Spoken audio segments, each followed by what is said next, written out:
Physical media is dead. Or is it? That's what we're going to explore today with some of this shocking news that has made its way out of Australia. So, let's discuss it.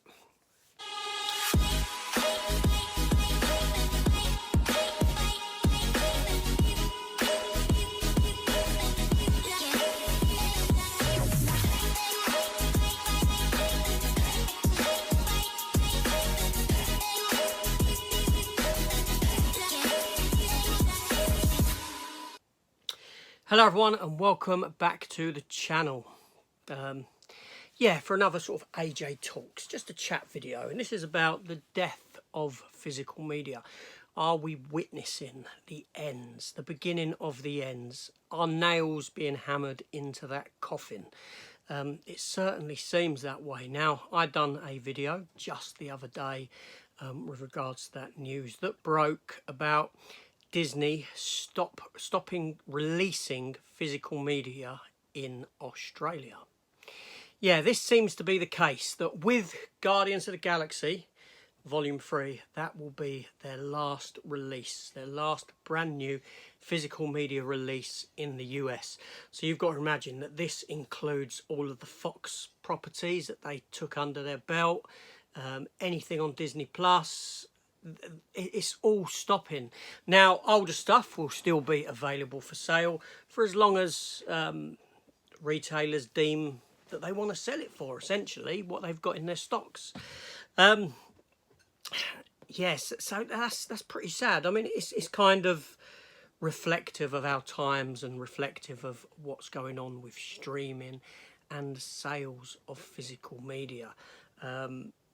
Is there a reason to be worried?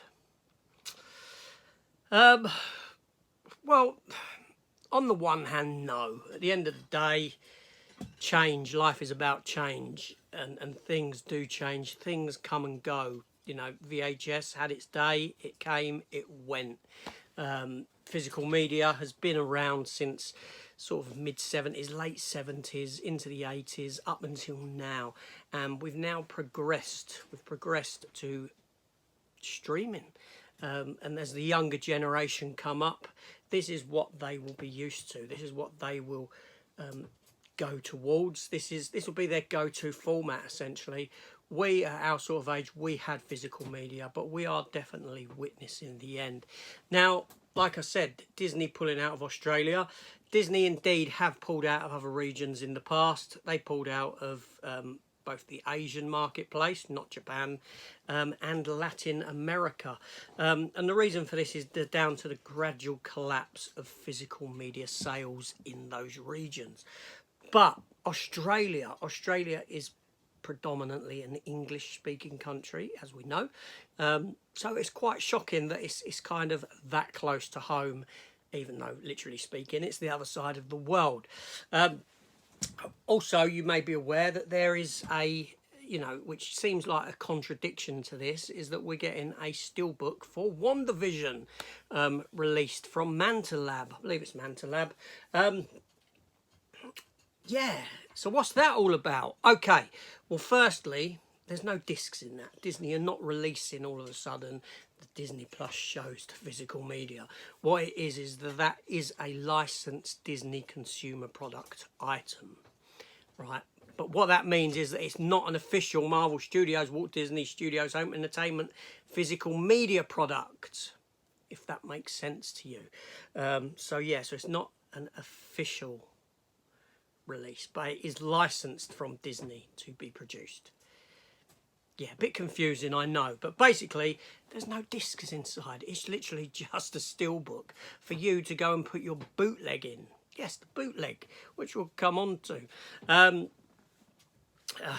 It's a sad time, but the numbers speak for themselves. They truly do, and it is rather shocking that when you consider that we're going to take the United States here as an example, and disc sales. So in the US in 2006, the biggest selling disc, and we're talking DVD here because even today DVD does outsell both Blu-ray and 4K sales. massively. It's the predominant format. It's people's chosen format, even, yeah, you know. Sorry about the banging, that's the tortoise. Okay, so I'm going to put the numbers up here. So in the US, in 2006, the biggest selling film was Pirates of the Caribbean: Dead Man's Chest, which sold 14,476,924 units. Okay, so that's a huge amount. 14.5 million units. Jump 6 years to 2012.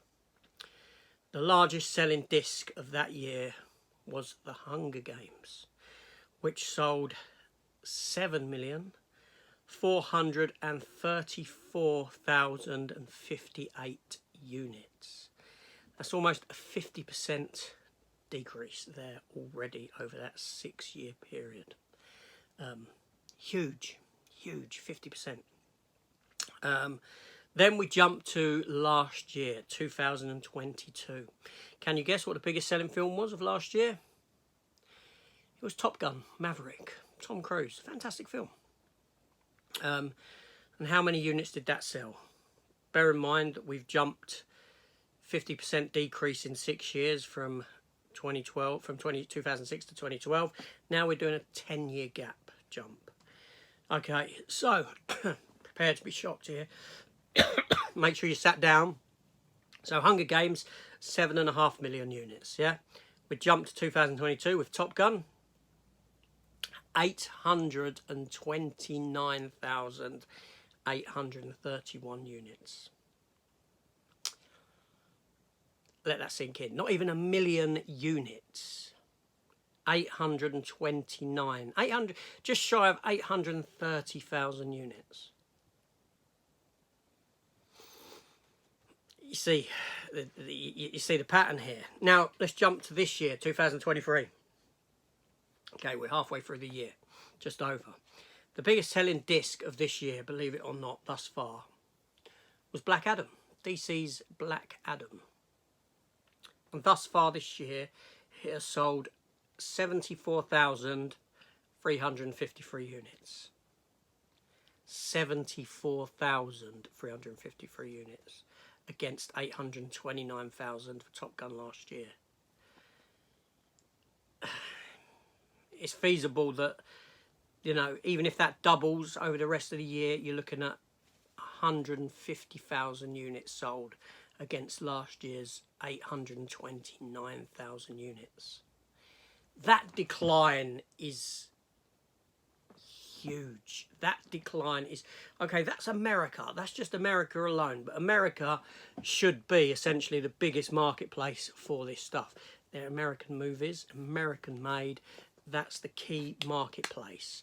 And those numbers there, they're on the screen. You can see them. You can see that decline there.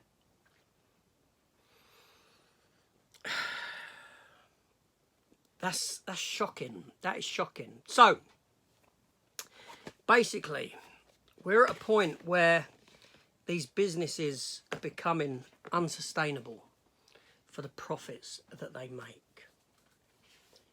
You know, I'm sure that behind the scenes there's a lot of stuff that we haven't seen going on. You know, these production companies, these, you know, they have to shrink. They're going to have to shrink their staffing, you know, because the workload is decreasing. The amount that they're producing is decreasing. Smaller premises, all this sort of a thing. It stands to reason that, you know, this is it now. This is the future. How long this country, America, whatever, has got left is obviously undetermined. Yeah.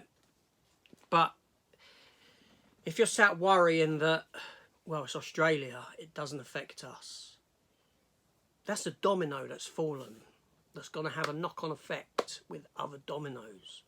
There could be other companies in that country that see fit to follow suit after Disney.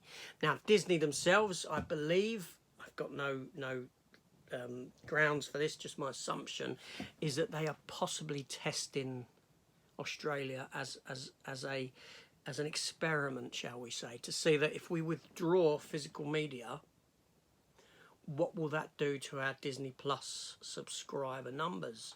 Take that away and hope to see an incline there. Now, this comes down now to the bootleg of all things, right? Because since the onset of Disney Plus, there has been an increase in the bootleg sales. I've seen it by people posting and things like this. I'm party to it because all that stuff that hasn't been given a physical media release, I have got on bootleg. I have all that Marvel stuff. So, you know, are Disney worried about the bootleg? No, they're not.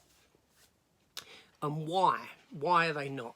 They may be worried by the online content, the illegal streaming services and that kind of thing. But the physical media bootleg, they've got no cause for concern. And why? Because of the numbers that we're talking about here, right? Like I said, go back to Black Adam. Thus far this year, 74,000 units. That's indicative of the amount of people that there are out there still buying physical media. This decline has spread everywhere. So why should they not be worried about the bootleg? Because the only people that are going to be getting the bootlegs are those people that are fully invested in the physical media collecting game, i.e. me and you, people like that. And even then, a lot of people won't be touching them, because they don't know where to source them and stuff like this. And they also know that, okay, there may be an uplift, there may be an uptick in sales of bootleg, but that's only going to go for some time. That's only going to, you know, could you imagine having a collection, much akin to mine behind me, made up of bootleg? I couldn't imagine it. You know, that's when I look at it and feel, yeah, it's a waste of money. And that's what we're coming to. It gets to a point, like even me, if everything goes bootleg, there's a point where I've got to say, well, enough's enough. I can't sustain this. There's no point in sustaining this and carry on like this. I must stop with this hobby, with this collecting hobby. And this is exactly what's going to happen. So Disney know full well that them stopping physical media and what they're doing with Disney Plus is going to drive an increase in the bootleg, but they don't care because it's so minimal. It doesn't touch them. It doesn't affect them. You know, the future's not bright here at all by any means. It's a worrying trend. You know, if sales have dropped to that much that last year's biggest selling disc was on the high end of almost touching 1 million units, and this year you'll be lucky to scrape by on 100,000 units, that's disastrous. And it's only a matter of time before these companies say, this isn't viable. This isn't a viable business. It's not a viable business plan. You know, I don't know. I mean, it could be that in something like 5 years' time, we see physical media companies start pulling out of regions such as this. It could be less. It could be a little bit longer. We don't know. But the writing is certainly on the wall. It's there. And to say that it isn't is living in complete denial. It certainly is. Anyway, I just wanted to have a little talk about that. It's one of those things, like I said, life's about change and we have to roll with it and we have to accept these things. You know, there's no point in getting upset about it or worrying about it. It is what it is. We're at where we're at, and what's going to happen is going to happen, and there's nothing that you and I can do to prevent that. You know, unfortunately, it's done. It's pretty much over, I would say. Yeah. How long do you think is left? How long do you think is sustainable? You know, we've already seen the collapse of Network as a company in this country. They've gone. Guarantee you there's others that are just treading that fine line into going that way. It's inevitable. Is there any good news? You tell me. You tell me. Anyway, down below in the comments section, I will link these articles. You can go read them yourself. And thanks to TT for sending me this stuff over to take a look at and produce something like this, a chat about this. Again, it's been a pleasure. I shall see you on the next one. On my next opening. But when will be my last?